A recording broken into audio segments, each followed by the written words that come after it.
Halo semuanya, saya Vida Mastrika. Kali ini dalam video tentang Object Oriented Programming, saya akan membahas tentang overriding. Sebelumnya, kalau kalian belum menonton video tentang inheritance dan overloading, silahkan menonton video tentang inheritance dan overloading terlebih dahulu sebelum ke materi overriding kali ini. Linknya sudah ada di description box di bawah ya. Nah, kalau pada overloading itu konstruktor atau metode itu punya nama yang sama tetapi parameternya yang berbeda.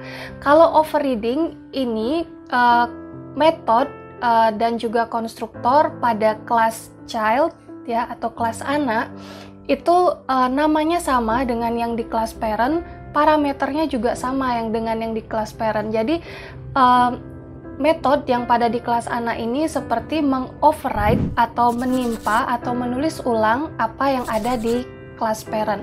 Bagaimana selengkapnya? Ayo kita belajar sama-sama di video kali ini.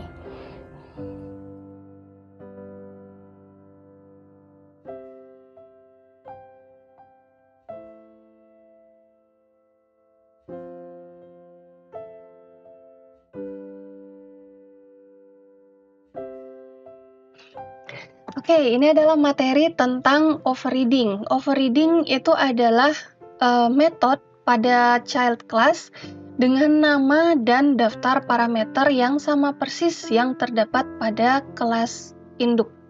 Oke, apabila dipanggil, metode yang dipanggil adalah metode yang telah di-override pada child class, bukan di parent class.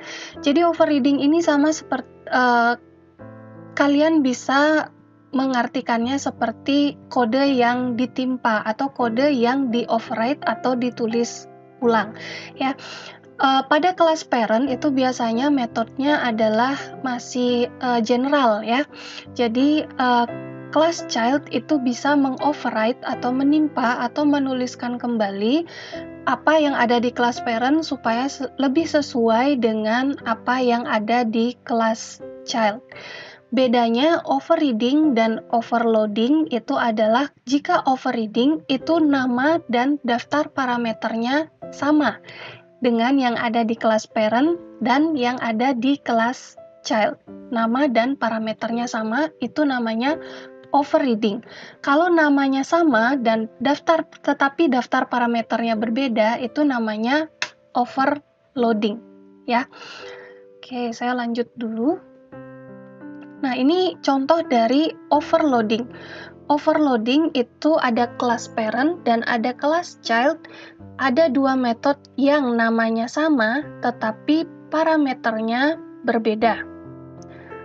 Di parent di sini tanpa parameter, di kelas child di sini ada satu parameter. Itu namanya overloading. Sedangkan yang namanya overriding, nah biasanya nanti ada simbol seperti ini. Kalau saya pakai NetBeans ya, jadi ada simbol seperti ini yang meminta untuk memberikan annotation untuk override ya. Nah, kalau ini diklik nanti ada otomatis tulisan seperti ini ya, override, dan nanti tandanya akan berubah. Di sini saya punya kelas parent dengan ada metode dari parent. Di kelas child di sini metodenya namanya sama dan juga parameternya sama ya. Tapi di sini apa yang dilakukan itu sesuai atau disesuaikan lagi dengan kelas child-nya. Kalau di kelas parent, metode dari parent itu akan print ini metode asli dari parent di kelas parent ya, atau di parent class di sini. Kalau di kelas child dengan metode yang sama dari parent dan tanpa parameter, itu yang di print akan seperti ini. Ini metode dari parent yang sudah di-override oleh nama kelas, yaitu child class. Kalau misalnya metode ini dipanggil, saya misalnya buat objek child dari child class dan memanggil metode dari parent, berarti metode yang dipanggil adalah metode dari kelas child, bukan dari kelas parent-nya. Jadi apa yang akan di print itu adalah yang sudah di override ya. Nah, memang disarankan menuliskan nama metode yang berbeda pada tiap kelas ya, tapi mungkin kadang ada metode dengan nama yang memang sudah menjelaskan apa yang akan dilakukan metode tersebut. Misalnya mau nggak mau itu memang harus di-override dari kelas parent-nya, silakan override dari kelas parent-nya. Oke, tapi di sini akan muncul sebuah permasalahan ya, bagaimana caranya kalau kita ingin memanggil metode yang ada di kelas parent dari kelas child-nya. Mungkin kalau dari cuma print seperti ini mungkin tidak ada masalah ya, tapi mungkin nanti ada sebuah kasus di mana metode yang telah ada metode dan metode tersebut telah di-override oleh kelas anak, tapi kelas anak ini juga pengen memanggil metode basic dari kelas parent-nya.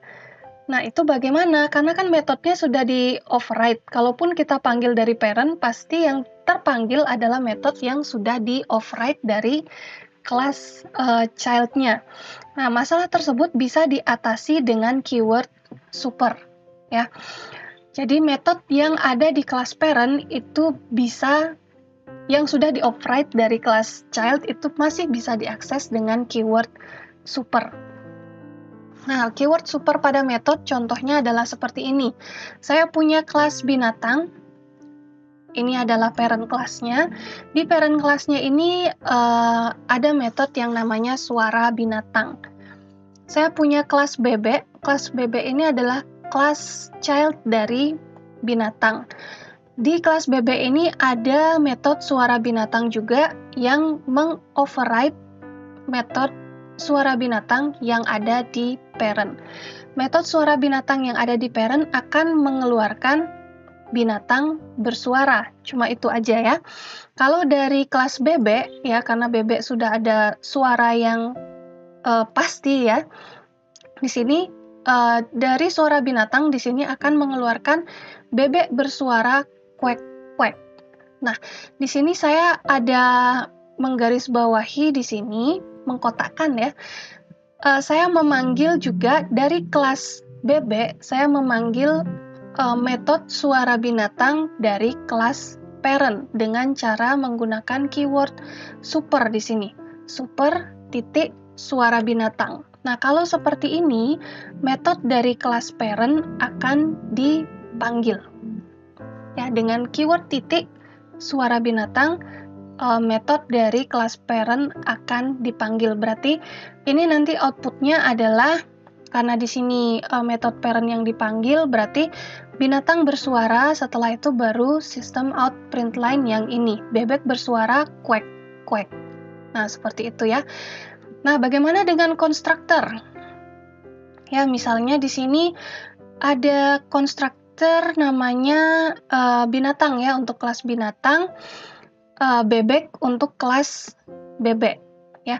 Binatang di sini ada variabelnya yaitu string nama dan string jenis. Di sini ada string nama, string jenis, dan string warna untuk kelas bebek. Oke. Di sini ini sama ya. String nama, string jenis, ini string nama dan juga string jenis. Nah, itu kan kita bisa menghemat ini ya. Kita nggak perlu lagi menuliskan dis nama titik sama dengan nama, dis jenis sama dengan jenis ya, untuk action yang ini. Jadi kita bisa memanggil metode dari parent-nya, yaitu metode untuk binatang, super untuk konstruktor ya, konstruktor pada kelas binatang ke kelas anaknya yaitu bebek dengan cara seperti ini. Caranya beda dari memanggil metode ya. Untuk konstruktor itu super spasi kurung biasa apa parameter yang ada di konstruktor parent-nya. Setelah itu action-nya akan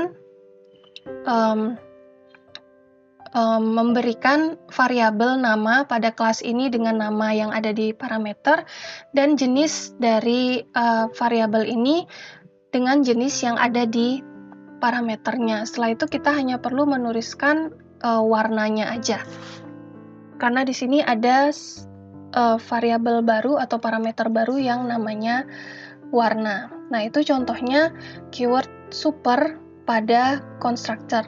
Nah, untuk bagaimana jelasnya codingnya yang saya contohkan dari awal sampai akhir video ini, kalian bisa lihat di video saya yang lainnya, tutorial tentang overriding. Linknya ada di description box ya. Nah, itu dia materi tentang overriding. Semoga kalian bisa membedakan dengan baik yang mana yang overloading, yang mana yang overriding. Di video selanjutnya saya akan membahas tentang polymorphism. Polymorphism ini sangat berkaitan dengan overriding. Bagaimana penjelasannya? Kita ke video yang selanjutnya ya.